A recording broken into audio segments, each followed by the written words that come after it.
Good morning students. आज अपन जो topic करेंगे वो करेंगे क्लास 10th के लिए ट्रिग्नोमेट्री, त्रिकोणमिति अनुपात। बहुत ही इम्पोर्टेंट टॉपिक, हर क्लास में आने वाला टॉपिक।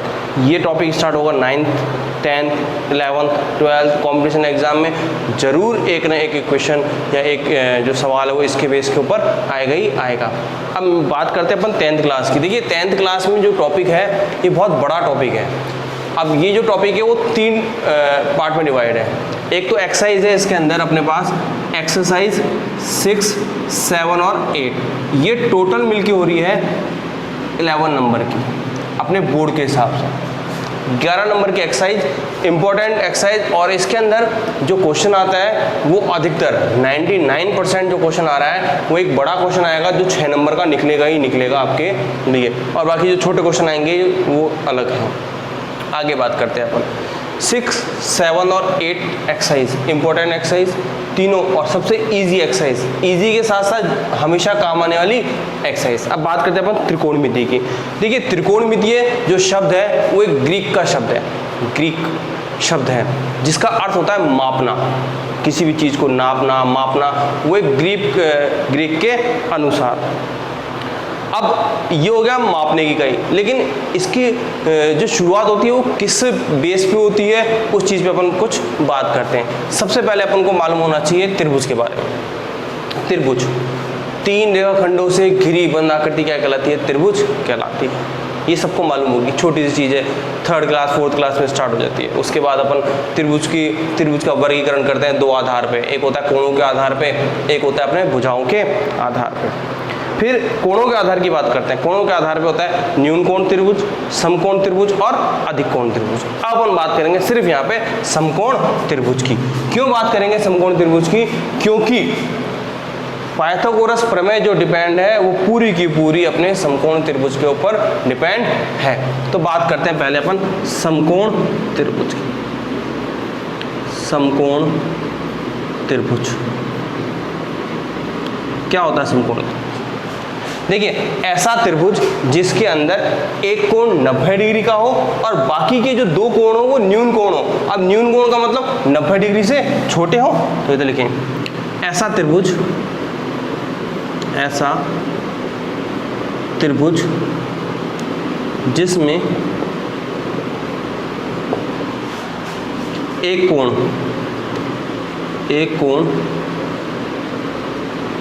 समकोण हो और बाकी के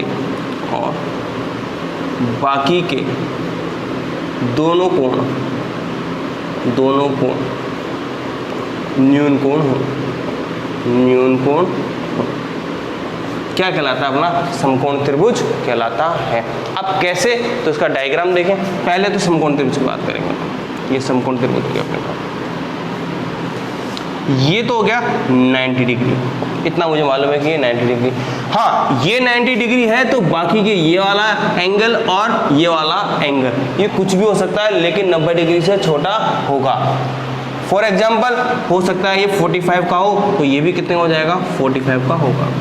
हो सकता है कि ये अपने पास हो 40 डिग्री का, अगर ये 40 है ये 90 हो गया, 40 और 90 कितना होता है? 130, तो ये कितने का हो गया अपने पास?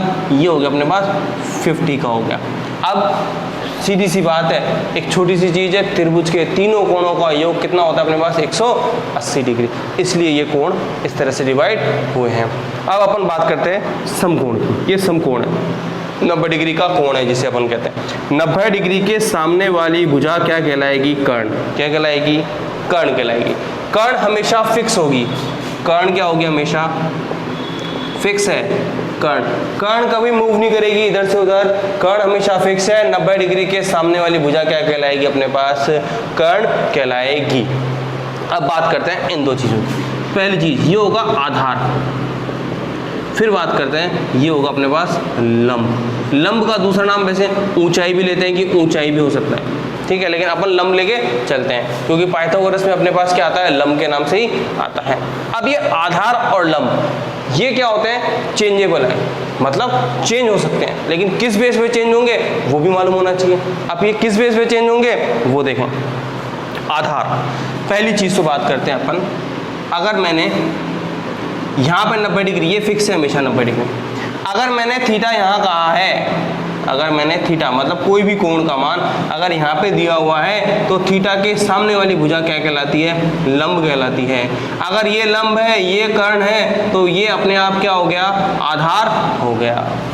क्लियर चीज। उसके बाद बात करते हैं, अगर ऐसे आ जाए, ये अपने पास 90 डिग्री, ये फिक्स है कि 90 डिग्री होगा ही होगा। अब ये अगर थीटा है, ये थीटा है, तो थीटा के सामने ये क्या हो गई अपने पास? लंब हो गई। ये लंब हो गई तो ये क्या बन जाएगी अपने पास? आधार बन जाएगी। और ये कर्ण तो हमेशा फिक्स है ही से। तो इन तीनों चीज़ों में समझ में आ गई चीज़ें कि तीनों कैसे कन्वर्ट हो रहे हैं एक दूसरे में। अब मैं इनको लिख देता हूँ कि कर्ण क्या चीज़ होती है। कर्ण के बारे में देखिए, मैं जो पढ़ा रहा हूँ वो डीपली नॉलेज है और ज़िंदगी भर काम आने वाली चीज़ है, और इस तरह से है कि हर एक बच्चा, चाहे वो 10th क्लास का हो, चाहे वो 9th क्लास का हो, चाहे वो कॉम्पिटिशन की तैयारी कर रहा हो, तो सबके समझ में आ जाएगा। कर्ण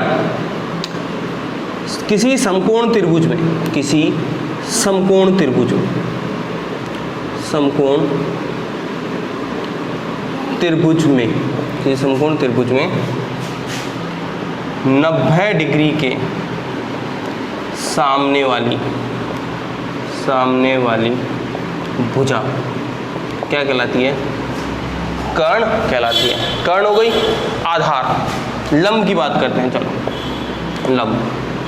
थीटा, थीटा का मतलब होता है कोई भी कोण, कोई भी कोण हो सकता है। थीटा की जगह 50 डिग्री हो, 45 डिग्री हो, 60 डिग्री हो, 90 डिग्री हो, कुछ भी हो सकता है। 90 डिग्री नहीं हो सकता। 90 डिग्री होगा तो फिर दिक्कत हो जाएगी ना। 90 डिग्री होगा तो फिर एंगल बन जाएगा। मतलब न्यून कोण कोई सा भी कोण हो सकता है। ये हो गया थीटा। थीटा के सामने वाली भुजा क्या कहलाएगी अपने पास? लंब कहलाएगी। आधार, जो बच गई और जो शेष है, और जो शेष रही वही क्या कहलाएगी? अपने आधार कहलाएगी। ये तो छोटी सी चीज़ है। अब बात करते हैं अपन कुछ आगे। देखिए, इस जो ये चीज़ समझी है अपन ने, इसको 2-3 बार पढ़ें, बहुत अच्छी चीज़ है। अब इसको मिटा के आगे बात करते हैं।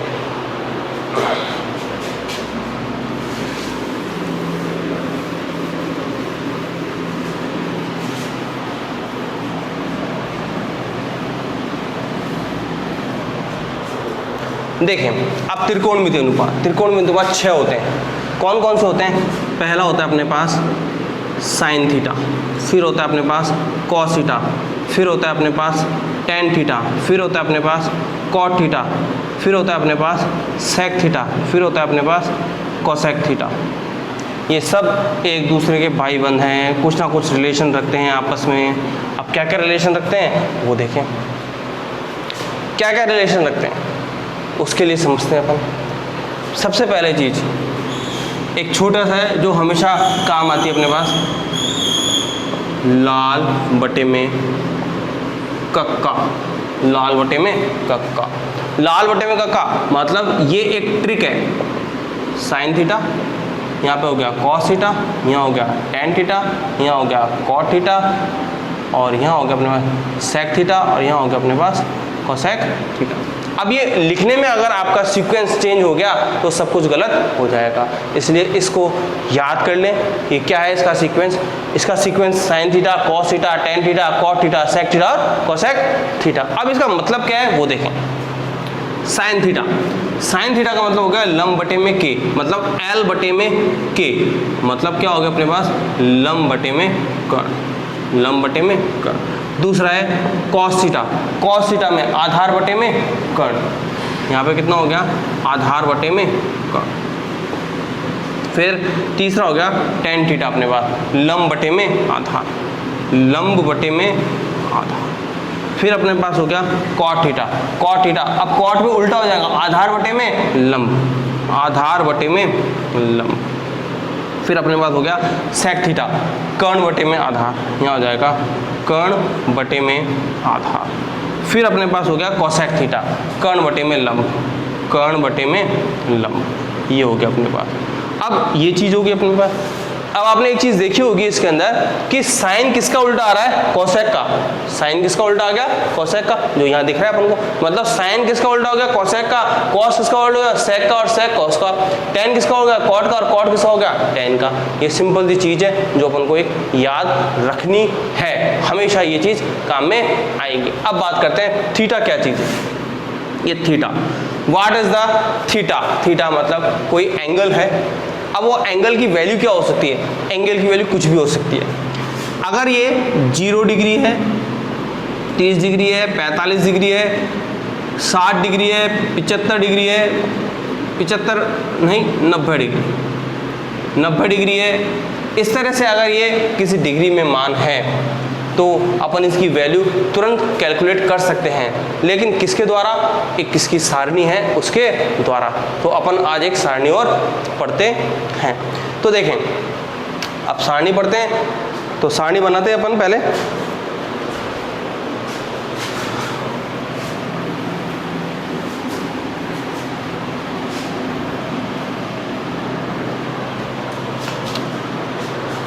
देखें सारणी, सारणी का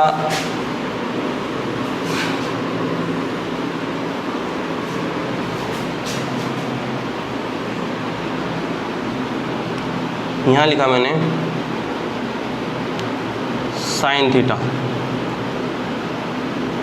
साइन, यहाँ लिखा मैंने कॉस, यहाँ लिखा मैंने टेन, सिर्फ टेन, थीटा नहीं लगाना अपन को भी। टेन हो गया अपने पास, यहाँ हो गया अपने पास कॉट हो गया, यहाँ अपने पास सेक हो गया, और यहाँ अपने पास क्या हो गया, कोसेक हो गया। ठीक है, अब अपन यहाँ पे लिखेंगे डिग्री। यहाँ पे स्टार्ट करेंगे 0 डिग्री, यहाँ लिखा मैंने 30 डिग्री, यहाँ लिखा मैंने 45 डिग्री, यहाँ लिखा मैंने 60 डिग्री, और यहाँ लिखा मैंने 90 डिग्री। ये अपने पास हो गया। अब इसकी वैल्यू कैसे निकालेंगे, कैसे पुट करेंगे वैल्यू, कैसे इसके मान आएंगे, वो देखें आप सब। देखिए छोटी सी ट्रिक है, उससे पहले सारणी पूरी कर लेते हैं अपन।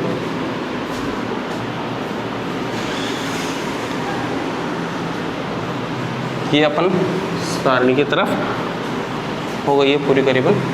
देखें, अब इसमें अपन लेते हैं पहले 0 डिग्री वैल्यू, मतलब साइन 0 की वैल्यू निकालनी है।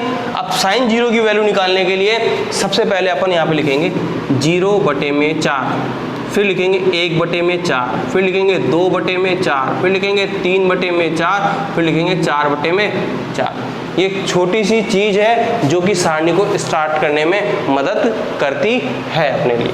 तो देखें, पहले अपन अगर ये कट रहा है तो काट लें, नहीं तो इसका वर्गमूल निकालते चलें। ये कट भी नहीं रहा है और वर्गमूल निकल रहा है, इधर हो गया, भाग दिया तो कितना आया, 0। तो साइन 0 की वैल्यू कितनी हो गई, 0 हो गई। 4 का भाग 0 में दिया कितना है, 0 आया।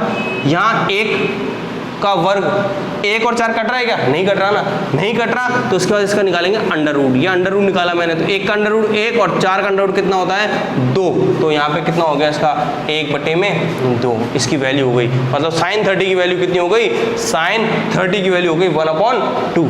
फिर उसके बाद बात करते हैं अपन 2/4, इसको इससे काट लो, ये हो गया अपने पास डिवाइड होते ही 1/2। इसके बाद इसका रूट ले लिया, कितना हो गया 1, 1 का रूट 1 और 2 का रूट हो गया अंडर रूट 2। ये हो गया अपने पास। फिर बात करते हैं, ना तो ये इससे कट रहा है और अंडर रूट निकाल लो, तो अंडर रूट निकाला अपन ने इसका, तो 3 पे अंडर रूट, तो ऐसा कैसा रह गया, 4 का अंडर रूट कितना हुआ, 2। तो यहाँ कितनी वैल्यू हो गई, यहाँ हो गई अंडर रूट 3/2। ये किसकी वैल्यू हो गई, ये हो गई अपने पास साइन 60 की, साइन 60 की। उसके बाद बात करते हैं अपन, 4 से 4 डिवाइड हो गया, कितना है 1, 1 का अंडर रूट कितना होता है 1, तो यहाँ पे कितना आ गया 1। बस अब उनको एक मान आना चाहिए, बाकी सारे मान अपने आप निकल जाएंगे। कैसे निकलेंगे वो देखें। पहली चीज साइन, इसकी वैल्यू आ गई अपने पास, सिंपल सी चीज, लाल बटे में कक्का। यहाँ पे लिखा था साइन थीटा, यहाँ लिखा था कॉस, यहाँ लिखा था टेन, यहाँ लिखा था कॉट, यहाँ लिखा था सेक और यहाँ लिखा था कोसेक। देखिए सारणी को रटनी नहीं है, कई जो है वो रटा देते हैं, इसको रटने की जरूरत नहीं है, सारणी समझ के करनी है। हो सकता है कभी मान ऊपर नीचे आ जाए तो आपको दिक्कत हो सकती है, इसलिए सारणी को रटे नहीं, समझें। साइन का मान लंब बटे में कर्ण, मेरे साइन के सारे मान निकल गए, तो अब मैं किसका मान निकाल दूंगा अगर साइन के मान निकल गए तो? कोसेक के मान निकाल सकता हूँ। उल्टे कर दूं इसके मान सारे के सारे, इसके मान उल्टे कर दूं तो इसके मान उल्टे कर देते हैं। देखें क्या हुआ कोसेक के मान, इसका मान है 0/1, 0 का मतलब 0/1, इसको लिख सकता हूँ 1/0, और 1/0 की वैल्यू क्या होती है? इन्फिनिटी। क्या होती है? इन्फिनिटी होती है। यहाँ लिखा हुआ है 1/2, तो 1/2 की वैल्यू कितनी हो जाएगी? 2। यहाँ लिखा हुआ है 1/√2, तो यहाँ हो गया अपने पास √2, यहाँ हो गया √3/2, तो 2/√3, यहाँ पे हो गया 1/1, तो इसकी वैल्यू कितनी हो जाएगी? 1 की 1 रहेगी। क्लियर? तो साइन की वैल्यू हो गई, कोसेक की वैल्यू हो गई। अब कॉस की वैल्यू वहाँ से स्टार्ट कर दो, वहाँ से मतलब यहाँ से लिख दी मैंने 1√3/2, 1/√2, 1/2 और 0। ये किसकी वैल्यू हो गई अपने पास? कॉस की। कैसे आई? मैंने इसकी जो यहाँ से जो 90 की वैल्यू थी वो इसकी वैल्यू स्टार्ट कर दी 0 से, तो इसको इस सीक्वेंस में लिख दिया। तो साइन की हो गई, कॉस की हो गई, कोसेक की हो गई। अब कॉस का उल्टा क्या है? सेक, तो उल्टा कर दो, उल्टा करके देख लेते हैं अपन। तो देखें ये हो गया अपने कॉस का, सेक का उल्टा होता है, तो उल्टा करते जाओ। 1/1 कितना हो गया अपने पास? 1 हो गया। फिर यहाँ पे हो गया 2/√3, 2/√3, यहाँ कितना हो गया? √2, यहाँ कितना हो गया? 2/1, 2 हो गया। यहाँ 0/1, 1/0, 1/0 की वैल्यू कितनी होती है अपने पास? इन्फिनिटी। इसे बोलते हैं अनंत, अपरिमित, जिसे असीमित जिसे अपन बोलते हैं। साइन हो गया, कॉस हो गया, सेक हो गया, कोसेक हो गया। अब टेन और कॉट रह गए। एक सूत्र होता है, सूत्र क्या होता है? सूत्र होता है अपने पास sine theta upon cos theta equals to क्या होता है अपने पास? Tan theta. ये क्या होता है? Tan theta. अब टेन थीटा निकालना है तो साइन की वैल्यू कितनी हो गई? 0, कॉस की वैल्यू कितनी हो गई? 1, 0/1। अब 0/1 कितना होता है अपने पास? 0। तो ये वैल्यू किसकी निकल गई अपने पास? टेन 0 की। ठीक है, फिर अपन ने निकाल ली साइन अपॉन कॉस, तो इसके अपॉन में ये आ गया, तो 2 से 2 कट गया, कितना रह गया? 1/√3। फिर ये पूरा कट गया तो कितना आ गया इसका? इसकी वैल्यू आ गई 1। इससे 2 से 2 कट गया, तो यहाँ कितना रह गया अपने पास? √3/1, जिसके वैल्यू कितनी होती है? √3 होती है। 1/0, 1/0 क्या होता है अपने पास? अनंत होता है। अब बात करते हैं टेन का उल्टा क्या होगा? कॉट। उल्टा कर लो, 0/1, यहाँ कितना हो जाएगा? 1/0, तो कितना आ गया अपने पास? अनंत हो गया। 1/√3, तो √3 हो गया। 1/1 कितना हो गया? 1 हो गया। और यहाँ पे कितना हो गया अपने पास? 1/√3, √3/1 था, तो 1/√3। इसकी वैल्यू कितनी होती है? इसकी वैल्यू होती है 1/0। तो अपन 0/1 किया, तो इसकी वैल्यू कितनी हो गई? 0/1 की वैल्यू हो गई 0। जैसा कि आप देख रहे हैं कि ये 10 यहाँ से आ रहा है और ये इसका उल्टा यहाँ से स्टार्ट हो रहा है। तो देखिए ये चीज़ सिंपल है, सारणी। अब आज अपन जो वर्क करेंगे सिर्फ सारणी तक करेंगे। इस सारणी को 2 बार करो, 3 बार करो, 4 बार प्रैक्टिस करो, क्योंकि ये डेफिनेट है कि आपके बोर्ड एग्जाम के अंदर ये इसके ऊपर 2 क्वेश्चन आएंगे ही आएंगे। हो सकता है 2 क्वेश्चन 4 नंबर के हो सकता है 2 क्वेश्चन 3 नंबर के हो, लेकिन डेफिनेटली क्वेश्चन आएगा ही आएगा। अब क्वेश्चन कैसे आएंगे उसके बारे में अपन नेक्स्ट क्लास में चर्चा करेंगे। धन्यवाद।